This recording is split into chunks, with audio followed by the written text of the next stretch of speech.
এখানে চাঁপাইনবাবগঞ্জের ভাষায় কিছু সেন্টেন্স লেখা আছে। এই ভাষাটা এখানে ফেনীর কিছু ভাই ব্রাদার আছে, ওদেরকে ওদের ভাষায় বলানোর চেষ্টা করবো। ওকে, তুমি স্টুডেন্ট? হ্যাঁ, আমি স্টুডেন্ট। কোন ক্লাসে পড়ো? দশম শ্রেণীতে পড়ি। দশম শ্রেণীতে? জি। ও দশম শ্রেণীতে পড়ে, ওর এখন পরীক্ষা চলে, ও এখানে ঘুরতে আসছে। মানে এখানে সবাই ঘুরতে আসে, পরে আপনাদেরকে পুরো ইয়াটা দেখাবো। অনেক কি লেখা আছে বলতে পারবা? পরে দেখি, যা লেখা আছে তাই পড়ো।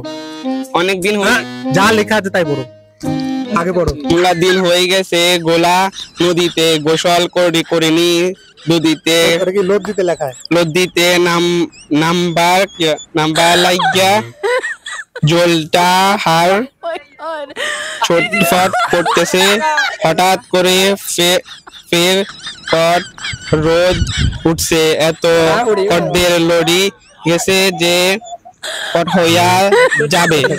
আচ্ছা, এখানে যে কি লেখা পড়লো আপনারা কি বুঝতে পেরেছেন? কখনোই বুঝতে পারেননি। দেখেন এখানে লেখা আছে, আমাদের চাঁপাইনবাবগঞ্জের ভাষায় বলি যে মেলা দিন হয়ে গেল লোদ দিতে গোসল করিনি, লোদ দিতে নাম্বার লেগে হার জিখানটা ছটফট করছে। এখন বেয়াটা করতে ফের রোদ উঠেছে, এত রোদে নামলে আর মন শুকিয়ে কাঠে যাবে, এইটা লেখা ছিল। কিন্তু ও যে কি পড়েছে আমরা একটুও বুঝতে পারিনি। এখন তুমি তোমার ফেনীর ভাষায় বলো যে অনেকদিন হয়ে গেল নদীতে গোসল করিনি, এটা তোমার ফেনীর ভাষায় বলো। অনেকদিন হয়ে গেছে আঙ্গন গাঙ্গে নামতে পারি না গোসল করতে, এত গরম হয়েছে দে। আচ্ছা, এত গরম হয়েছে। এরপরে বলবা যে নদীতে নামার জন্য আমার জিটা ছটফট করছে, নদীতে গাঙ্গে নামার জন্য আমার মনটা ছটফট করতেছে।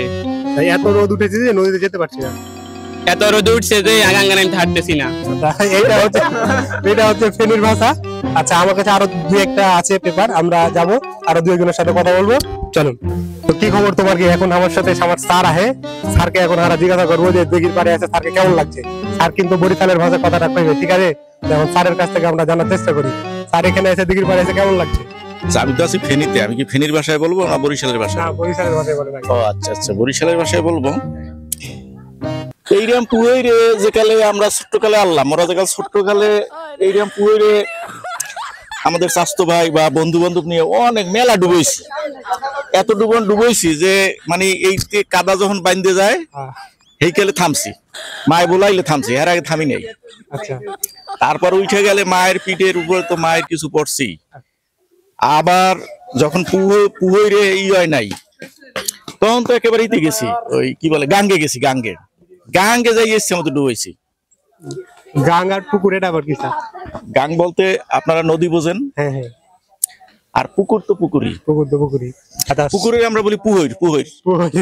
আচ্ছা, স্যার যেটা বললো মনে হয় কিছু বুঝেছেন আর কিছু বুঝেননি। স্যার বললো যে স্যাররা যখন ছোট ছিল তখন পুকুরে খুবই গোসল করে, আর গোসল করে এমন গোসল করা করে একবারে খাস্তা না হয়ে। হ্যাঁ, তারপরে যখন বাড়ি গেছে তখন মা ধরে পিটে, এটা হলো স্যার এটা কথা কইলে।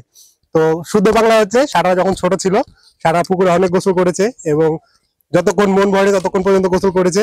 গোসল পুকুরে মন না বলে আবার নদীতে গিয়ে গোসল করেছে, এটা হচ্ছে বলেছে স্যার।